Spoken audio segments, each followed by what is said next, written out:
Hi guys, 5th class తెలుగులో మనం third lesson ఈరోజు చదువుకుందాండి. చూడండి, థర్డ్ లెసన్ పేరు కొండవాగు.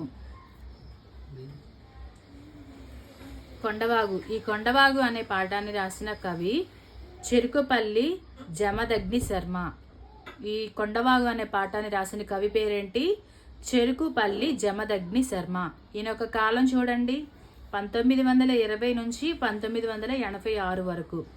కొండవాగు అనే పాఠాన్ని రాసిన కవి ఎవరు అని మనం అడగొచ్చు. చెరుకుపల్లి జమదగ్ని శర్మ. ఈయన కాలం ఏంటి? 1920 నుంచి 1986 వరకు. చూడండి, చెరుకుపల్లి జమదగ్ని శర్మ కవి కథకుడు. ఈయన ఒక కథకుడు అనమాట, కథలు రాస్తారనమాట. జమదగ్ని అనే కలం పేరుతో రచనలు కూడా చేశారు. ఈయన ఏ పేరుతో? జమదగ్ని అనే పేరుతో, ఆయన పేరుతోనే అనమాట. జమదగ్ని అనే పేరుతో, జమదగ్ని అనే కలం పేరుతో ఈయన రచనలు రాశారు. మహోదయం, చిలుక గోరింక, అన్నదమ్ములు, ధర్మదీక్ష మొదలైనవి వీరి రచనలు. చెరుకుపల్లి జమదగ్ని శర్మ యొక్క రచనలు ఏంటి? చిలుక గోరింక, అన్నదమ్ములు, ధర్మదీక్ష, 3 రచనలు అనమాట. మహోదయం 4 కూడా, 4. మహోదయం, చిలుక గోరింక, అన్నదమ్ములు, ధర్మదీక్ష, ఈ 4 చెరుకుపల్లి జమదగ్ని శర్మ గారు రాశారు. తర్వాత పిల్లల మనస్తత్వ చిత్రణ ప్రధానంగా ఈయన కథలు రాశారు. ఈయన పిల్లల మనస్తత్వ చిత్రణ ప్రధానంగా కథలు రాసిన కవి ఎవరు అని మనం అడగొచ్చు. ఎవరు? చెరుకుపల్లి జమదగ్ని శర్మ. ఒక్కసారి మళ్ళీ చెప్తా చూడండి. కొండవాగు అనే పాఠాన్ని రాసిన వారు ఎవరు? చెరుకుపల్లి జమదగ్ని శర్మ. ఈయన కాలం 1920 నుంచి 1986 వరకు. ఈయన కథకుడు. ఈయన ఎవరు? చెరుకుపల్లి జమదగ్ని శర్మ ఎవరు? కథకుడు. ఈయన జమదగ్ని అనే కలం పేరుతో కొన్ని రచనలు రాశారు. ఆ రచనలు ఏంటో చూద్దాం. మహోదయం, చిలుక గోరింక, అన్నదమ్ములు, ధర్మదీక్ష అనే రచనలు ఈయన రాశారు. పిల్లల మనస్తత్వ చిత్రణ ప్రధానంగా ఈయన కథలు రాశారనమాట. ఓకేనా? తర్వాత ఈ లెసన్ గబగబా చదివేస్తాను చూడండి. తర్వాత గ్రామర్ చూద్దాం. ప్రియమైన వెంకట్, నేను క్షేమంగా ఉన్నాను. నువ్వు మన స్నేహితులు రహీం, డేవిడ్ ఎలా ఉన్నారు? నేను మొన్న దసరా సెలవులకు రామం వాళ్ళ ఊరు వెళ్ళాను. వాళ్ళ ఊరు నాకు భలే నచ్చింది. ఆ ఊరి విశేషాలు నీతో చెప్పకుండా ఉండలేను. నేను రామం, సూర్య ఆ రోజు మధ్యాహ్నం ఊరి పరిసరాలు చూడడానికి వెళ్ళాము. ఆ ఊరి చుట్టూ రకరకాల కొండలు, వాగులు, పచ్చని చెట్లు ఉన్నాయి. ఆ ఊరికి ఆనుకుని ఒక ఊటవాగు పారుతుంది. ఆ ఊరి వాళ్ళు దానిని కామధేనువుగా భావిస్తారు. దాని వెంబడి కొంత దూరం ఇసుక మేట వేసి లంకగా ఏర్పడింది. చుట్టూరా బిలమిలమంటూ నీళ్లు పారుతుంటే అక్కడ కాసేపు ఆనందంగా కూర్చున్నాం. అక్కడ కూర్చున్నంతసేపు ఆ వాగు ఎక్కడ పుట్టింది, అక్కడికి ఎలా వెళ్ళడం అనే ఆలోచనలు కలిగాయి. వెంటనే ఈ వాగు పుట్టిన చోటు ఎంత దూరం అని రామంని అడిగాను. కొంచెం దూరమే కానీ వెళ్ళవచ్చు అన్నాడు.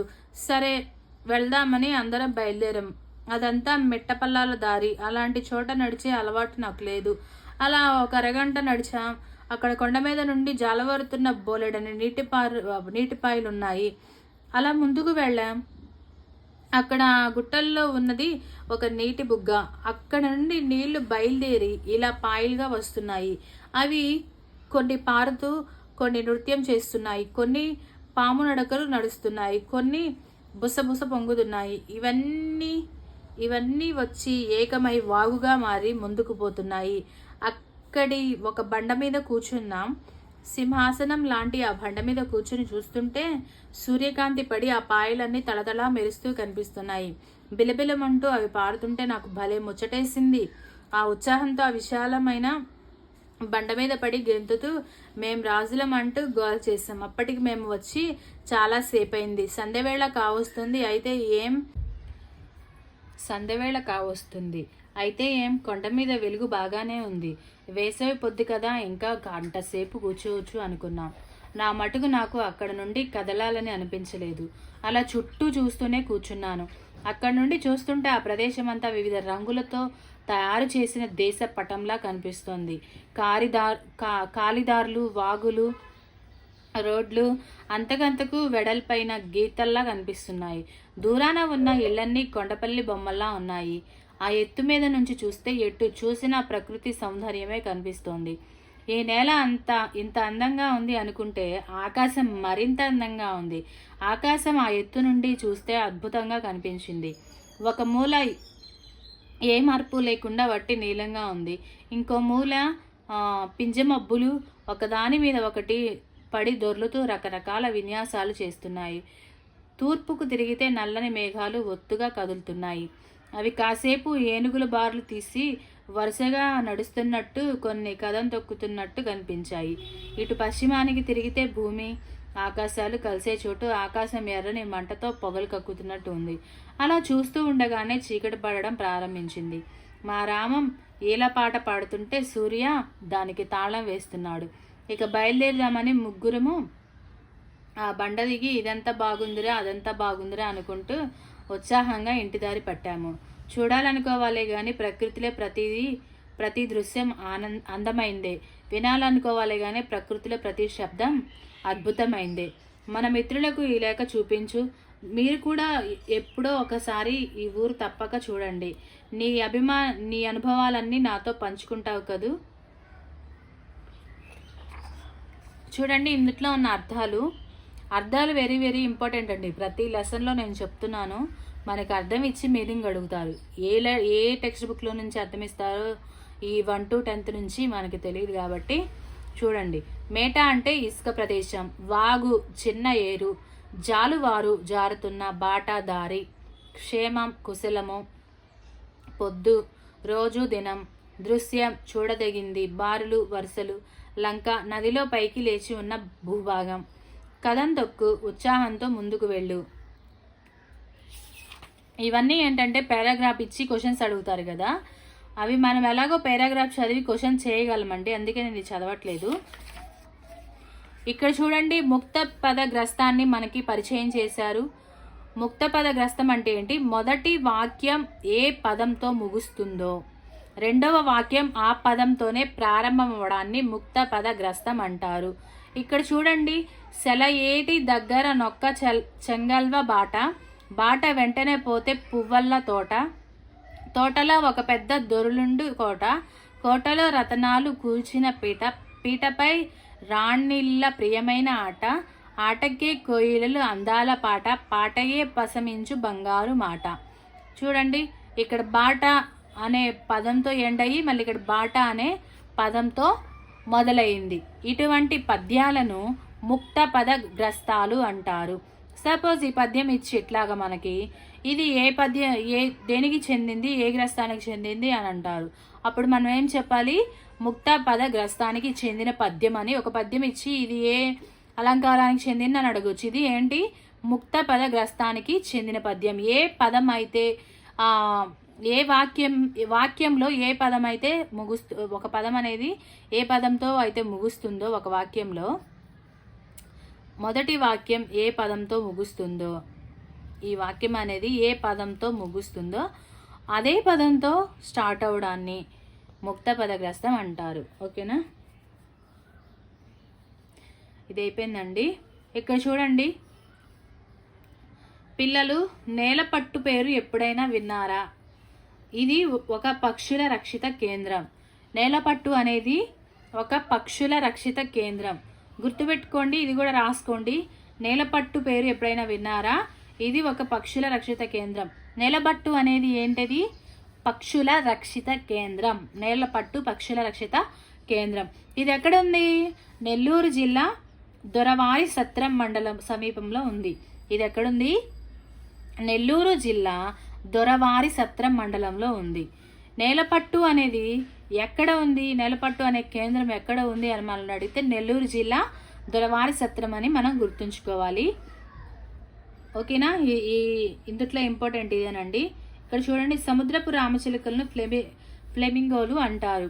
సముద్రపు రామచిలుకలను ఏమంటారు? ఫ్లెమింగోలు అంటారు. ఇందుట్లో ఈ రెండేనండి ఇంపార్టెంట్. ఒకటి నేలపట్టు అంటే ఏంటి? ఇది పక్షుల రక్షిత కేంద్రం. ఇది ఎక్కడుంది? నెల్లూరు జిల్లా దొరవారి సత్రం మండలంలో. సముద్రపు రామచిలుకలను ఏమంటారు? ఫ్లెమింగోలు అంటారు. ఇవన్నీ అవేనండి, పారాగ్రాఫ్ ఇచ్చి క్వశ్చన్స్ రాసేవి. ఇప్పుడు చూడండి ఒక పద్యం. జనని జనకులు గొలుచుట తనయునకు ముఖ్యమైన ధర్మం జనని, జనకులు గొలుచుట కంటెను ధనయునకు అత్యధికమైన ధర్మం గలదే. ఈ పద్యాన్ని రాసిన వారు శ్రీనాథుడు. ఈ పద్యాన్ని రాసిన వారు శ్రీనాథుడు. దీని భావం ఒకసారి చదువుతా వినండి. తల్లిదండ్రులను సేవించడం కంటే కుమారునికి మరే ఇతర ముఖ్యమైన ధర్మం లేదు. పిల్లలకు తల్లిదండ్రులను సేవించడం మించిన ముఖ్యమైన పని మరొకటి లేదు. మీరు ఇందుట్లో గుర్తుపెట్టుకోవాల్సింది ఏంటిది? ఈ పద్యాన్ని రాసిన వారు ఎవరు? ఒక పద్యం ఇచ్చే పద్యం ఎవరు రాశారని అడుగుతారు. శ్రీనాథుడు. జనని జనకుల గొల్చుట ధనయున కభ్యధికమైన ధర్మం గలదే అని ఫస్ట్ లైన్ చివరి లైన్ రాసుకొని ఈ పద్యం రాసిన వారు శ్రీనాథుడు అని పెట్టుకోండి. పద్యం అంతా రాసుకున్నా పర్వాలేదు, ఫాస్ట్గా రాసుకునే వాళ్ళంటే పద్యం అంతా రాసుకొని ఈ పద్యం రాసిన శ్రీనాథుడు అని పెట్టుకోండి. ఓకేనా? ఇక్కడ చూడండి, వడగండ్లు అనే ఒక గేయం ఇచ్చారు. దీన్ని ఒకసారి చదువుదాండి. వడగండ్లు వడగండ్లు వానదేవుని పండ్లు, వెలలేని తులలేని వెన్న ముద్దల చెండ్లు, వెలలేని తులలేని వెన్న ముద్దల చెండ్లు, వేసవి వెళ్ళింది వడగాడ్పు మళ్ళింది, చల్ల చల్లని పిల్ల వాయువులు వీచాయి, ప్రొద్దు పొగరంతాను అణిగింది మణిగింది, ఉరుములు మెరుపులు ఉరకలు వేశాయి, ఆకాశమంతాను ఆయాస పడ్డాది, మబ్బు దొంతర్లిట్లే ముసుగురుకు పోయాయి, జలజల చుక్కళ్ళు గలగల వడగళ్ళు రాలాయి, చేతుల్లో కరిగాయి క్షణముల్లో, ఆవులు దూడలు గంతులు వేశాయి, చెట్లన్నీ పుట్లన్నీ సేదళ్ళు తేరాయి, భూదేవి గర్భాన మొక్కలు మొలిచాయి, క్షణములో జగమంతా పచ్చబడ్డాది, బీరళ్ళు చిక్కుళ్ళు కాకర కాసర మల్లెలు మొల్లలు బంతి చామంతులు విత్తులు చల్లాము మొక్కలు నాటాము, పచ్చ పైరులనిచ్చే పచ్చ సిరులన్నీ ఆకాశం అలివేడి జడలోన మెరిసింది, 7 రంగుల ఇంద్రధనుస్సు పూదండ ఎండలు వానలు చెట్టాపట్టాలతో మా ఇళ్ళు వాకిళ్ళు ఒళ్ళు తడిపాయి, ఎండలు వానలు చిటపటా నాడుతూ మా కళ్ళు మా మళ్ళు మా ఇళ్ళు తడిపితే, అటు ఆరు బయటకు ఇటు చూరు కిందకు పరుగులు తీస్తూ పక్కపక్క ఆడాము. ఈ వడగండు అనే ఈ పాఠాన్ని రాసిన కవి ఏడిద కామేశ్వరరావు గారు. ఎవరు? ఏడిద కామేశ్వరరావు గారు. ఈయన కాలం 1913 నుంచి 1984 వరకు.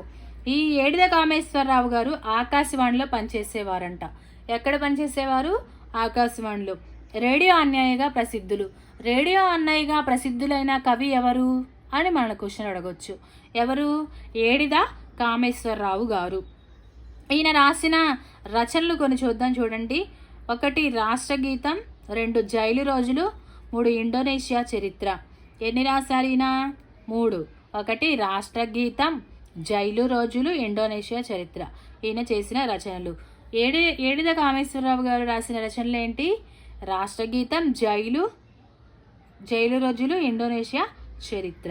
ఈయన బాలల కోసం ఎన్నో పాటలు నాటికలు కూడా రాశారు. ఇంతటితో ఈ లెసన్ అనేది కంప్లీట్ అయిపోయిందండి. నెక్స్ట్ లెసన్ జయగీతం అనే లెసన్ ఉంది. ఈ లెసన్ కూడా చదువుకుందాం గైస్. నెక్స్ట్ వీడియోలో ఈ లెసన్ నేను చెప్తాను. ఓకేనా? అంతవరకు బాయ్.